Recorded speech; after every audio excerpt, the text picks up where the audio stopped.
Queridos irmãos e irmãs, eu peço licença para, neste momento que chamamos de homilia, eu possa, como que oferecer uma primeira meditação, abrindo este retiro espiritual.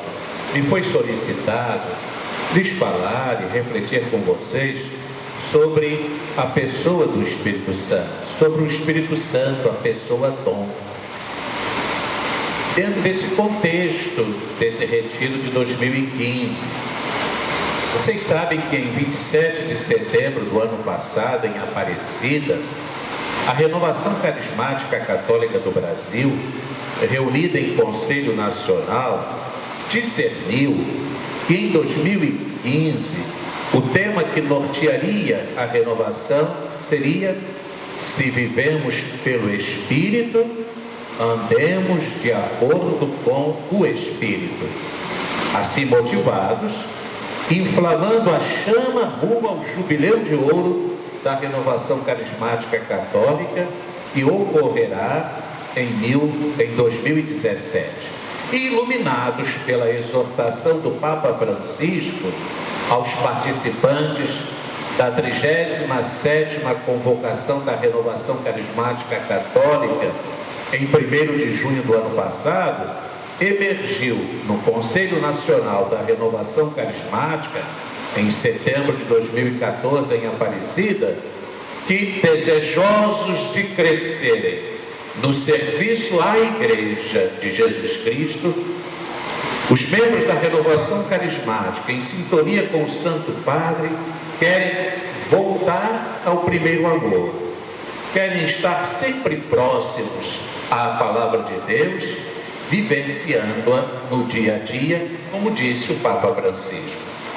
E no Conselho da Renovação Carismática, assim se registra: toda a temática de 2015 será empenhada em incentivar a todos,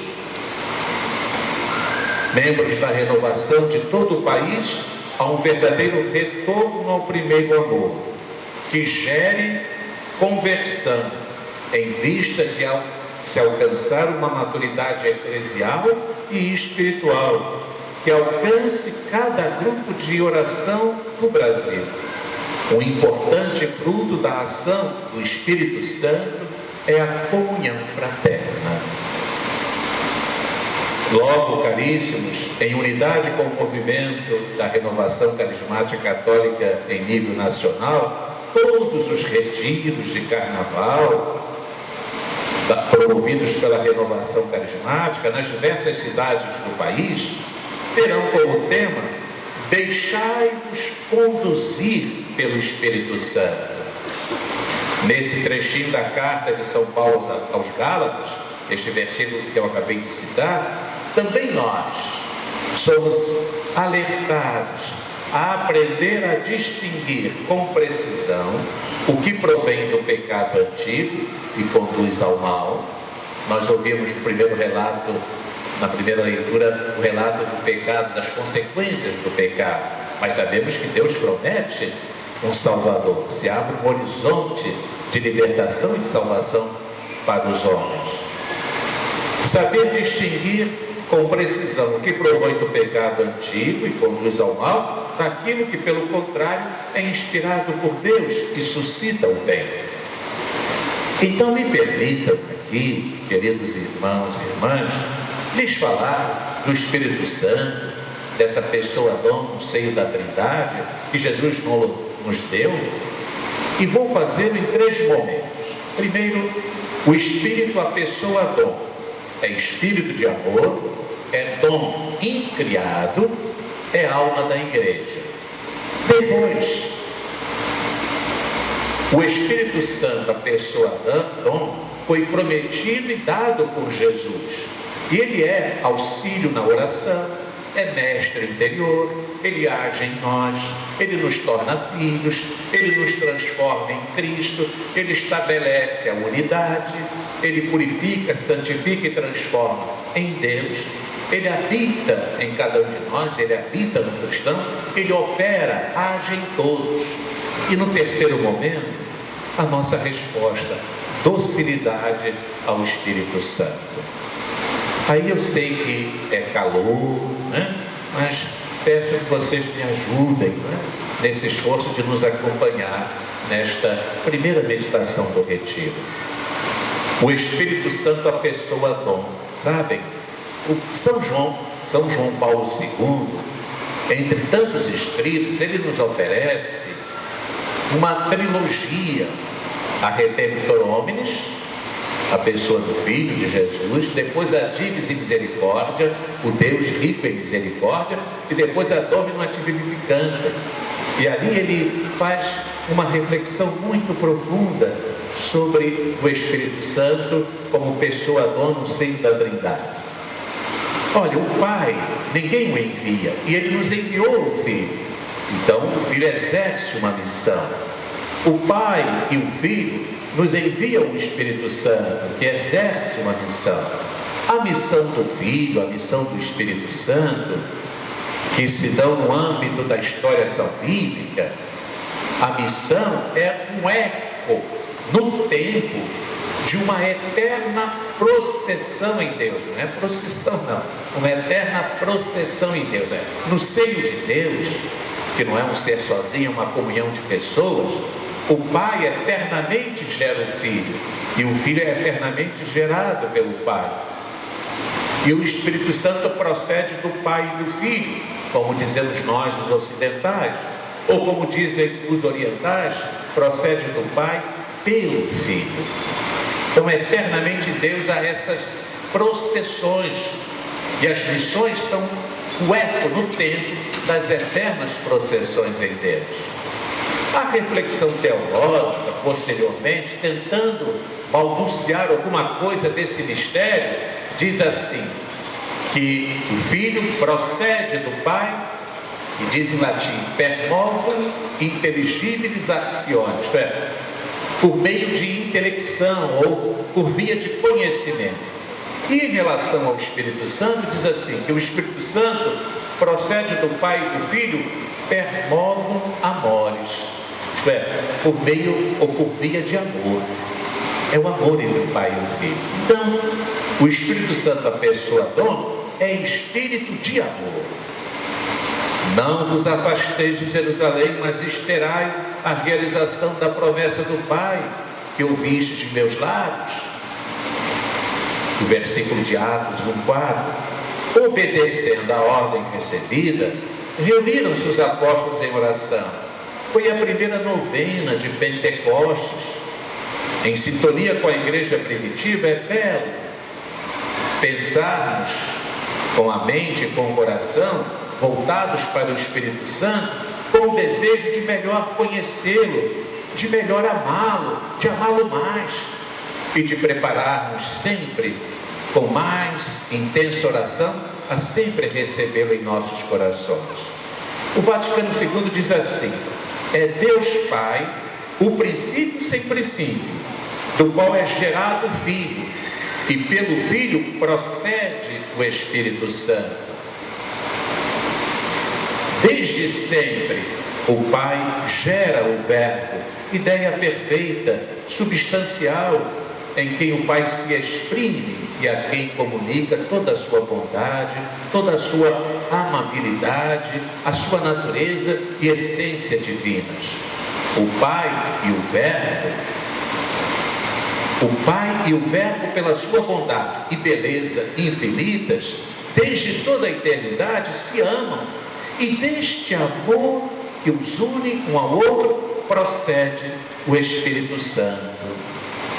Como o Verbo é gerado pelo Pai por via de conhecimento, assim o Espírito Santo procede do Pai e do Filho por via de amor. É o Espírito Santo o termo, a efusão do amor mútuo do Pai e do Filho. Efusão tão substancial e perfeita que é a terceira pessoa da Santíssima Trindade, a qual o Pai e o Filho, pela sublime fecundidade do seu amor, transmitem sua mesma natureza e essência sem se privar delas. Então, poderíamos resumir dizendo que é espírito de amor. Esse Espírito Santo, espírito de amor, a igreja invoca para que venha acender nos corações de seus filhos a chama do amor, a chama da caridade. O Espírito Santo, a pessoa dom, espírito de amor, é dom incriado. Enviai o vosso Espírito ao Senhor e renovai a face da terra. O Espírito do Senhor encheu o universo. Ele que tudo une, conhece todas as línguas. Aleluia! Nos convida o missal romano a rezar. Esta unidade, anunciada pelo livro da sabedoria, realizou-se plenamente no dia de Pentecostes, quando os apóstolos e com eles, e os que com eles estavam, ficaram todos cheios do Espírito Santo e começaram a falar em outras línguas, conforme o Espírito Santo lhes concedia se exprimirem. O Espírito Santo é o dom por excelência, infinito como é Deus infinito. Embora quem crê em Cristo já o possua, pode recebê-lo e possuí-lo cada vez mais. Sua descida sobre os apóstolos na tarde da ressurreição prova que tal dom inefável está estreitamente ligado ao mistério pascal. É o supremo dom de Cristo, que tendo morrido e ressuscitado pela redenção dos homens, tem o direito e o poder de conferir o seu Espírito. O mistério pascal culmina assim, não só na ressurreição e na ascensão, mas também em Pentecostes, quando nos é dado o Espírito. Esse Espírito, essa pessoa dom, é a alma da igreja. Ó Espírito Santo, fazei que a igreja, unida no vosso amor, tenha um só coração e uma só alma. A igreja anda pelo mesmo Espírito. De fato, corroborada pelo divino Paráclito, no mesmo dia de Pentecostes, iniciou ela sua carreira pelo mundo, anunciando o Evangelho. Vive a igreja, cresce e age no mundo sob o influxo e a guia do Espírito Santo, pois Cristo o enviou da parte do Pai, a fim de que interiormente realizasse sua obra de salvação e propagasse a igreja que deve servir ao mundo. A força profunda tanto da igreja nascente como da atual está no deixar-se guiar pelo Espírito Santo, como vinculada a Ele, alcançando pela fé neste vínculo que a une intimamente ao Espírito, a coragem de testemunhar Cristo e difundir o Evangelho, mesmo em meio às dificuldades e perseguições. Quando vier o Paráclito, que eu enviarei da parte do Pai, Ele dará testemunho de mim, também vós dareis testemunho de mim. Esse é o primeiro momento. O segundo momento, o Espírito Santo, a pessoa dom, prometido e dado por Jesus. Não retireis de mim, Senhor, vosso Santo Espírito, reza o salmista. Consumada a obra que o Pai confiara ao Filho realizar na terra, foi enviado o Espírito Santo no dia de Pentecostes, a fim de santificar perenemente a igreja, para que, assim, pudessem os fiéis aproximar-se do Pai por Cristo no mesmo Espírito. Viver em Cristo, queridos irmãos e irmãs, é viver no Espírito Santo.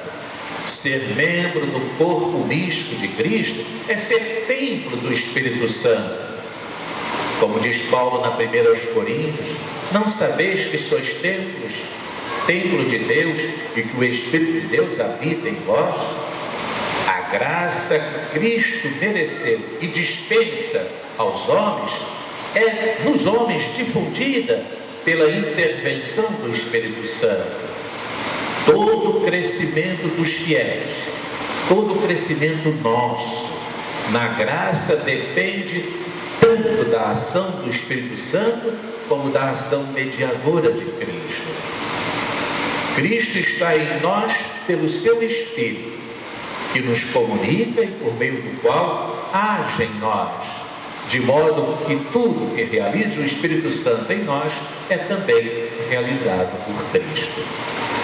E esse Espírito Santo, a pessoa dom que Jesus nos prometeu e nos deu, é auxílio para nós na oração. Tende piedade de mim, Senhor, porque estou na angústia, mas confio em vós. Vossa face busco, Senhor, não escondais de mim vossa face, não rejeiteis com ira vosso servo, não me rejeiteis, não me abandoneis, reza o salmista. Na oração, o homem busca a Deus, mas a fé não é ainda visão. A caridade no exílio não é ainda posse plena. Por isso o homem sofre e se lamenta, pois não pode encontrar a Deus e unir-se a Ele como quisera. Parece esconder o Senhor sua face, parece abandonar a criatura, enquanto deseja estar vivamente entreter-se com Ele, sente-se o homem como que a criatura humana, às vezes sozinha, árida, incapaz muitas vezes de um bom pensamento, de uma resposta fiel para Deus, de um afeto. Entretanto, Deus aí está, imutavelmente presente na alma, em graça, e espera a prova de sua fidelidade, não obstante as angústias da provação.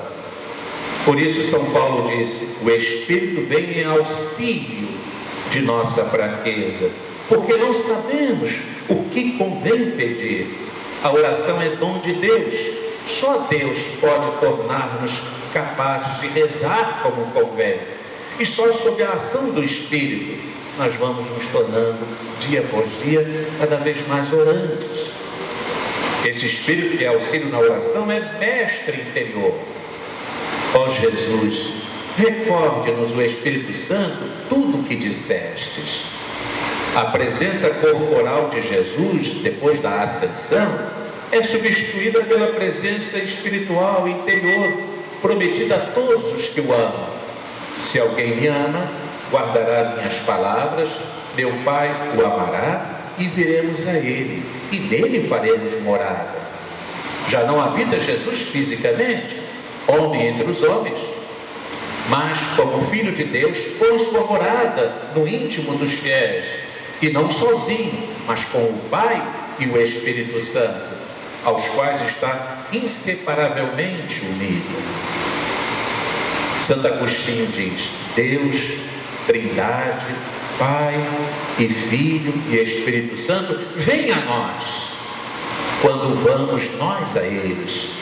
Vem a nós socorrendo-nos, vamos a eles obedecendo.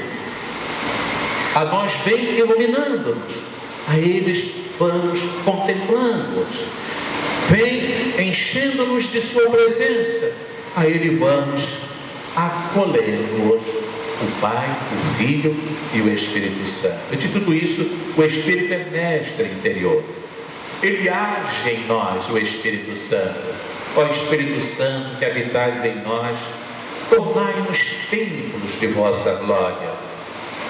Se me amardes, observareis meus mandamentos, e eu pedirei ao Pai, e Ele vos dará outro Paráclito, que ficará convosco para sempre, o Espírito de verdade. Ao prometer aos discípulos o Espírito Santo, pede-lhes Jesus uma só condição: o amor autêntico que se prova pelas obras, pelo generoso cumprimento da vontade divina. O Espírito torna-nos filhos. Ó Espírito Santo, que dás testemunho de nossa adoção filial, fazei de mim, fazei de nós verdadeiros filhos de Deus. No batismo, cada um de nós foi associado misteriosamente à morte e ressurreição de Cristo. Cada um de nós recebeu o seu Espírito, que justifica cada um de nós, que regenera cada um de nós para a nova vida divina. Fomos salvos, diz São Paulo, pelo banho de regeneração e renovação operado pelo Espírito Santo. Com o batismo, inicia no homem o Espírito Santo sua obra de santificação, que é sobretudo banho, ou seja, purificação do pecado e regeneração mediante a graça. Deste modo, o homem, remido por Cristo, torna-se criatura nova no Espírito Santo, e dele recebe Espírito novo, Espírito de adoção de Filho de Deus. Deus enviou aos vossos corações o Espírito de seu Filho, que clama: Abá, Pai. Nos dá a consciência da nossa filiação divina. O Espírito nos transforma em Cristo. Somos transformados na imagem de Cristo. Ó Espírito Santo, refleti em nós como num espelho a glória do Senhor Jesus, para que sejamos transformados na sua imagem. Ensina o Concílio Vaticano II que a santidade da Igreja manifesta-se nos frutos da graça que o Espírito produz nos fiéis. Entre eles, o mais excelente, ao qual todos os outros são ordenados, é a conformidade com Cristo. E na Mystic Corporis Christi, o Papa Pio XII nos recorda: o Espírito Santo é comunicado à Igreja, a fim de que cada um de seus membros, dia por dia, seja cada vez mais semelhante ao Redentor. O Espírito nos transforma em Cristo. O Espírito estabelece a unidade. Enviai o vosso Espírito ao Senhor e renovareis a face da terra. Quando os homens, impelidos pelo orgulho e como a desconfiar de Deus, quiseram construir a famosa Torre de Babel, não se compreenderam mais. Com a descida do Espírito Santo sucedeu o contrário. Não mais confusão das línguas, mas o dom das línguas que permitiu compreensão recíproca entre os homens de todas as nações. Não mais separação, porém fusão entre pessoas provenientes de diversos países. Eis a obra fundamental do Espírito Santo: estabelecer unidade, fazer de povos e de homens diferentes um único povo, o povo de Deus, fortalecido pelo amor que o Paráclito veio derramar em nossos corações. O Espírito Santo purifica, santifica, transforma-nos e tudo isso é em Deus. Vinde, Espírito Santo, vinde, doador dos bens. Na véspera da morte, Jesus conforta os discípulos com a grande promessa: eu pedirei ao Pai, e Ele vos dará um outro Paráclito, que ficará convosco para sempre, o Espírito de verdade. E pouco antes de subir ao céu confirma: sereis batizados com o Espírito Santo daqui a não muitos dias, e sereis revestidos da força do alto. Dela necessitavam os discípulos, instruídos pelo Mestre e por Ele enviados a ser suas testemunhas no mundo, precisavam aprofundar os ensinamentos recebidos e também de força e coragem para praticá-los até as últimas consequências. Jesus completará e aperfeiçoará a formação de seus apóstolos e discípulos, a nossa formação. Depois, o Espírito Santo habita no cristão. E cada cristão é filho de Deus, é vivificado pelo Espírito Santo, é templo do Espírito Santo, é enxertado em Cristo, vive em Cristo, sente com a igreja, é sal da terra e luz do mundo. O Espírito Santo opera, age em todos. Quem pode discernir as suas faltas? Perdoai-me por aquelas que desconheço. O Espírito Santo age em todos. E agora, queridos irmãos e irmãs, ao terceiro e último momento, a nossa resposta a este dom precisa ser uma resposta sobre a ação da graça de docilidade. E aqui Maria é modelo para nós. Ó Maria, cheia do Espírito Santo, revelai-me o segredo de vossa docilidade. Maria Santíssima, diz Santo Agostinho, foi a única que mereceu ser chamada mãe e esposa de Deus. E foi verdadeira mãe de Deus, porque mística esposa do Espírito Santo. Por ele prevenida com a superabundância da graça desde o primeiro instante de sua Imaculada Conceição. E por ele plasmada e formada como que nova criatura. O Espírito Santo preparou-a com amorosíssimos desvelos para ser o tabernáculo vivo do Filho de Deus. Quando lhe aparece o anjo para a grande mensagem, saúda-a. Ave cheia de graça, já possuída pelo Espírito Santo, já acumulada pela sua graça, devia receber dele nova e singularíssima plenitude. O Espírito Santo descerá sobre ti, e a virtude do Altíssimo te cobrirá com sua sombra. O Divino Espírito vem sobre ela de maneira única. O amor infinito a fecunda, e do seu corpo imaculado forma o imaculado corpo do Filho de Deus. Comovida pelas grandezas de Maria, a Igreja reza: ó Deus onipotente e eterno, com a cooperação do Espírito Santo, preparastes o corpo e a alma da gloriosa Virgem Mãe Maria, para que merecesse tornar-se digna mansão do vosso Filho. Com a cooperação do Espírito Santo, é Ele o artífice deste milagre de graça e de amor. Nossa Senhora lhe pertence inteiramente como sua esposa, seu templo, sua propriedade exclusiva. A Nossa Senhora, o Divino Paráclito, dirige as palavras do Cântico dos Cânticos: jardim fechado és, ó minha irmã, ó minha esposa, jardim fechado, ponte selada. Jardim fechado a todo o ingresso profano, jamais violado pela sombra do pecado, pelo vento das paixões, jamais ocupado por afetos terrenos. Foi Maria sempre a esposa fidelíssima do Espírito Santo, a ele totalmente consagrada, atenta e dócil a todos os seus impulsos, a todas as suas inspirações.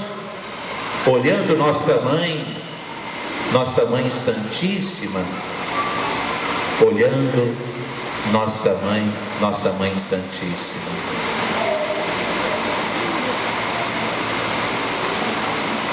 Nossa Mãe Amantíssima, nós nos sentimos impelidos a fazer com que nosso coração, a imitação do dela, esteja sempre pronto e dócil à ação do Espírito Santo. Todos os que se deixam guiar pelo Espírito de Deus são filhos de Deus, nos diz Paulo na carta aos Romanos. Nenhuma criatura, mais que Nossa Senhora, foi em tudo movida e guiada pelo Espírito Santo. Ó gloriosíssima Virgem Senhora Nossa, diz São João da Cruz, a gloriosíssima Virgem Senhora Nossa agiu sempre sob a moção do Espírito Santo. Nossa Senhora apresenta-se assim, depois de Jesus, como o modelo mais perfeito e o guia mais seguro para quem aspira à união com Deus. Aliás, sua condição de simples criatura a torna mais acessível, mais imitável. Mas Maria só vive para Deus. Estudando sua vida através do Evangelho, vemos que jamais aparece movida por motivos egoístas. Ela é aquela que se faz servidora do projeto de Deus. Eis aqui a serva do Senhor, que se faz solidária com cada um de nós, com a fragilidade humana. Uma única força impele a glória de Deus, os interesses de Jesus e das almas e das pessoas, na sua condição humilde e escondida, no trabalho, na pobreza, nas provações e nos sofrimentos que teve de padecer, jamais um olhar para si, esquecida do próprio sofrimento, sempre totalmente doada a Deus, entregue ao cumprimento da divina vontade. É o Espírito Santo que a guia, é o Espírito Santo que a impele, é o Espírito Santo que a sustenta. Eis o segredo de Maria: deixar-se em tudo reger e mover por Ele. Assim como por obra do Espírito Santo concebeu o Filho de Deus, assim também todas as suas ações são concebidas pela moção do Divino Espírito Santo. Queridos irmãos e irmãs, que possamos crescer no conhecimento, no amor desta pessoa dom, e que a nossa resposta seja uma resposta de docilidade, que saibamos, com a graça de Deus, viver segundo o Espírito e movidos pelo Espírito. Amém.